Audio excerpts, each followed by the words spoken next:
Assalamualaikum warahmatullahi wabarakatuh. Anak-anak kelas 5, perkenankan Ibu akan memberikan media sebagai sumber belajar pendidikan agama Islam pelajaran 2, yaitu mengenal asma Allah. Pada pelajaran 2, anak-anak kita memahami pengetahuan faktual dan konseptual dalam cara mengamati, menanya, dan mencoba berdasarkan rasa ingin tahu tentang dirinya, makhluk ciptaan Allah.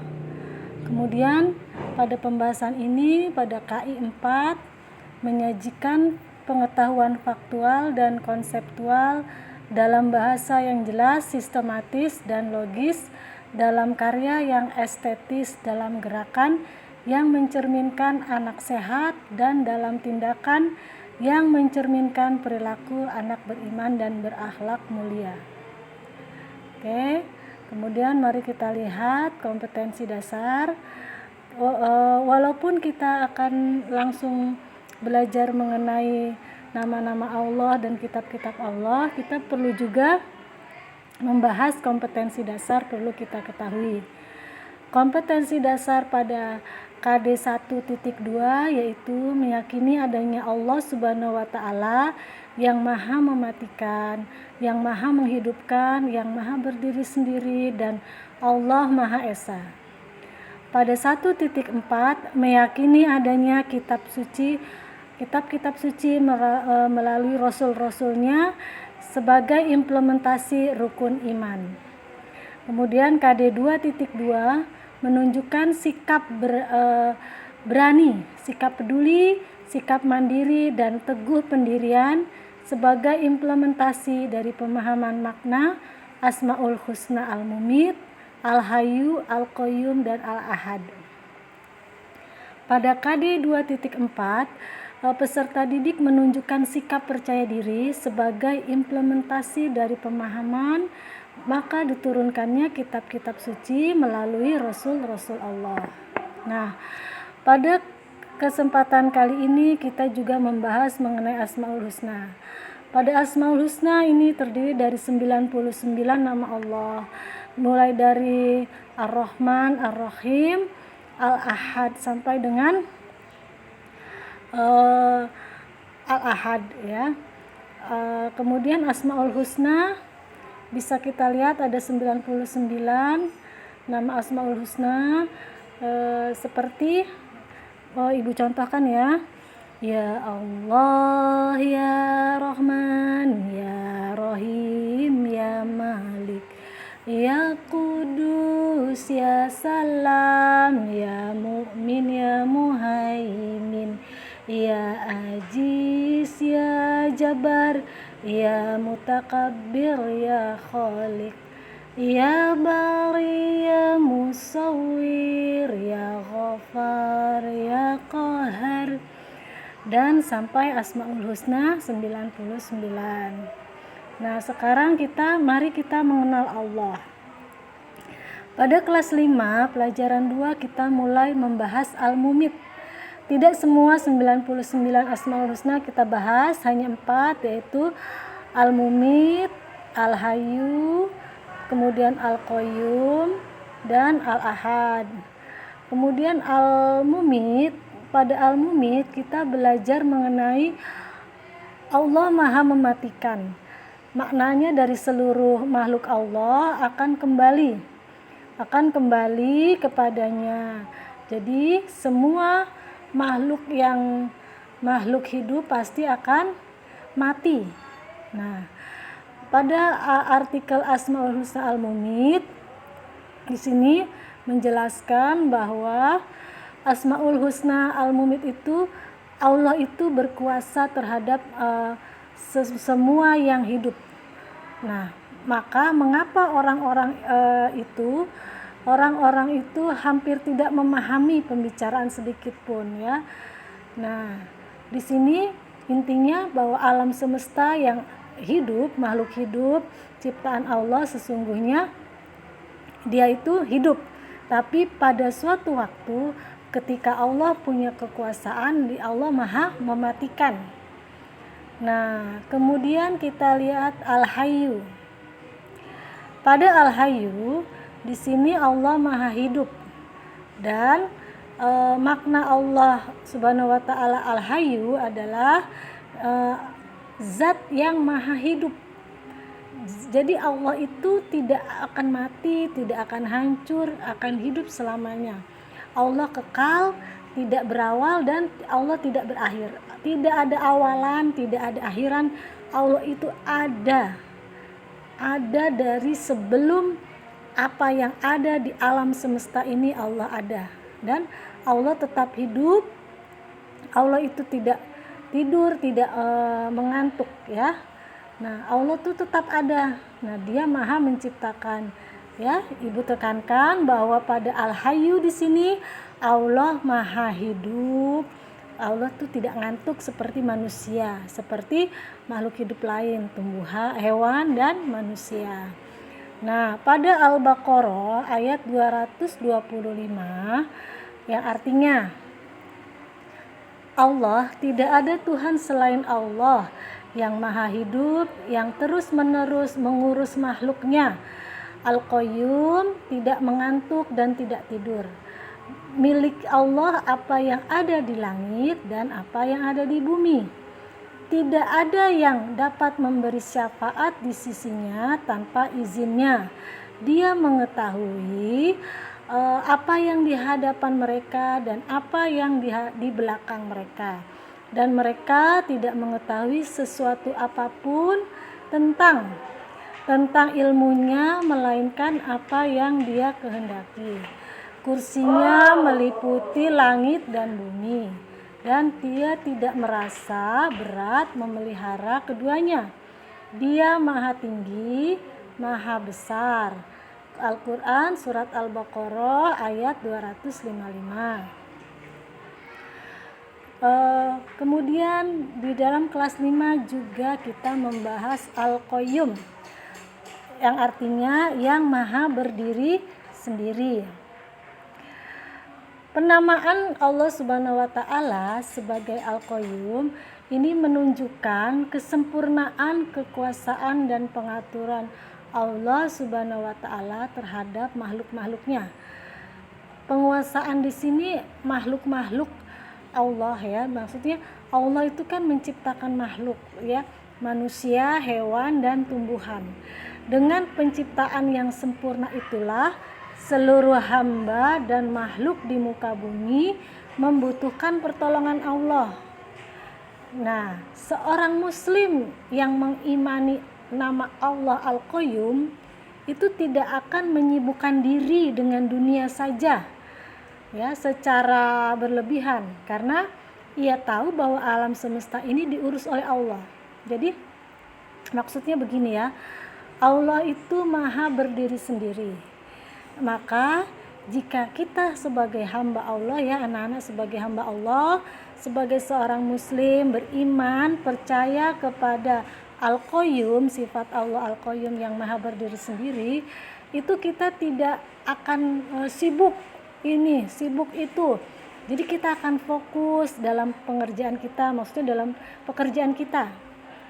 Misalkan anak-anak sebagai pelajar yang mana pada saat ini tugasnya misalnya membuat proyek, ya, membuat proyek tentang menulis Asmaul Husna. Nah, anak-anak di sini tidak hanya maksudnya sibuk aja diteliti, benar, ya, kita memang benar harus teliti, bekerja, tapi kita tidak melupakan tugas kita yang lain. Jadi kita jangan dibuai oleh, kalau anak-anak terlalu rajin banget dengan tugas-tugasnya, tidak boleh seperti itu, tapi jangan mengabaikan perintah Allah yang lain, mengabaikan sholat, mengabaikan bersedekah, dan berbakti kepada orang tua. Jika orang tua meminta bantuan, maka kalian patuhlah kepada orang tua kalian.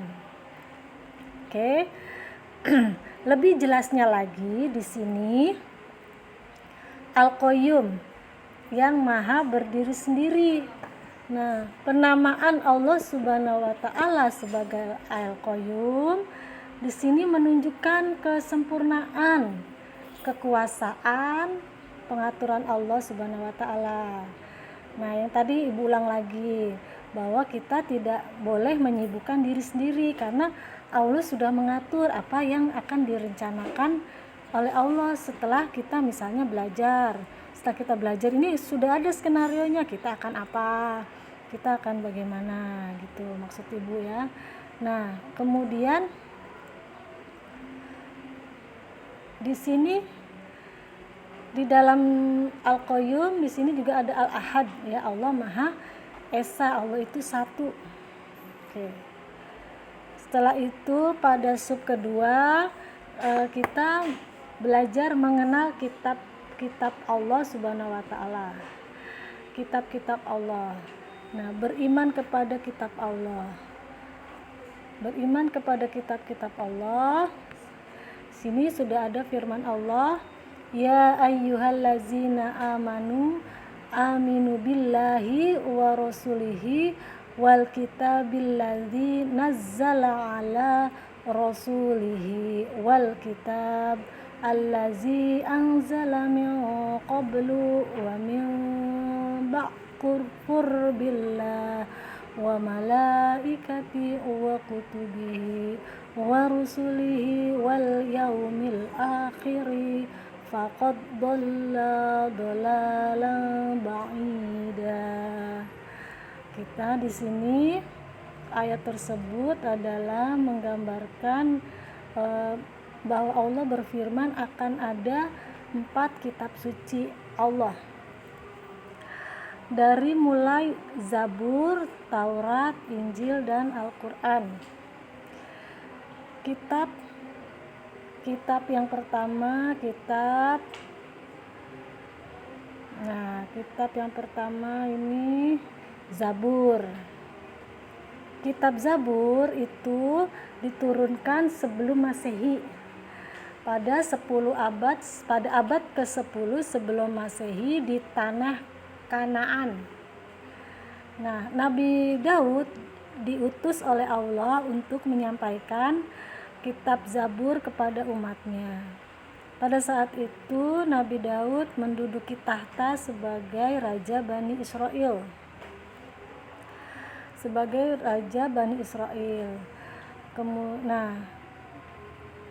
Kitab Zabur itu sudah tertera juga dikisahkan dalam Al-Quran bahwa sebelum Al-Quran turun itu kitab Zabur sudah ada, dan kitab Zabur itu juga memerintahkan menyembah ketauhidan Allah, maksudnya menyembah kepada Allah.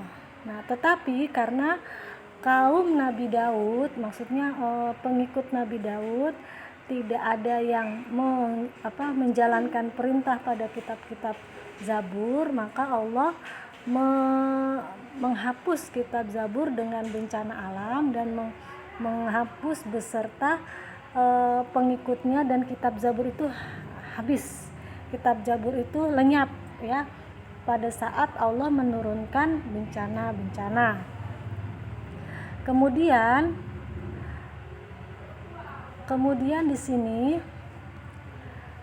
kitab Zabur, kitab Taurat. Kitab Taurat di sini Ibu berusaha mencari bentuk wujud kitab Taurat. Nah, ini dikisahkan di sebuah museum di daerah Timur Tengah seperti ini ya. Ini sudah berupa potongan atau sudah agak kemakan zaman ini ya anak-anak. Jadi ini kitab Tauratnya itu sudah ditemukan oleh para ilmuwan-ilmuwan dan dimuseumkan di wilayah Timur Tengah. Kita wajib tahu bahwa kitab Taurat diturunkan kepada Nabi Musa alaihissalam. Nah, kitab Taurat itu memang aksaranya Arab tapi bahasanya Ibrani. Kitab Taurat ini diturunkan pada abad 12 Masehi di daerah Israel dan Mesir. Di daerah Israel dan Mesir wilayahnya. Kemudian Tadi kita sudah Zabur, Taurat, nah sekarang Injil. Kitab Injil diturunkan kepada Nabi siapa? Iya, kepada Nabi Isa alaihissalam. Nabi Isa alaihissalam itu diamanatkan oleh Allah, diberikan wahyu berupa kitab Injil. Ini kurang lebih gambaran atau yang bisa digambarkan Injil yang asli. Tetapi ini bukan aslinya ya, karena kitab Injil itu juga sudah dilenyapkan oleh Allah, karena di dalam kitab Injil itu awal mulanya itu dia berkisah mengenai kabar gembira atas kedatangan Nabi terakhir, Nabi Muhammad. Di dalam kitab Injil ini dijelaskan bahwa akan adanya kitab atau Al-Quran sebagai kitab suci akhir zaman yang nanti akan ada Nabi Muhammad SAW yang membawa kitab suci Al-Quran. Nah, kitab Injil ini diturunkan di daerah Yerusalem. Nah, di daerah Yerusalem, tetapi sekali lagi Ibu tekankan bahwa Nabi Isa yang diturunkan oleh Allah itu benar, dia membawa kitab Injil. Terus kemudian, tapi kalau kita mau menyamakan dengan Injil yang sekarang itu sangat berbeda, karena itu bukan kitab Injil yang dibawa oleh Nabi Isa alaihissalam. Nah, kapan diturunkannya? Diturunkannya pada 1 Masehi. Kemudian kitab suci Al-Quran. Nah, kabar gembira telah datang bahwa kitab suci Al-Quran diturunkan oleh Nabi akhir zaman, yaitu Khataman Nabiyyin, Nabi akhir zaman, Nabi Muhammad SAW pada abad ke-6 Masehi.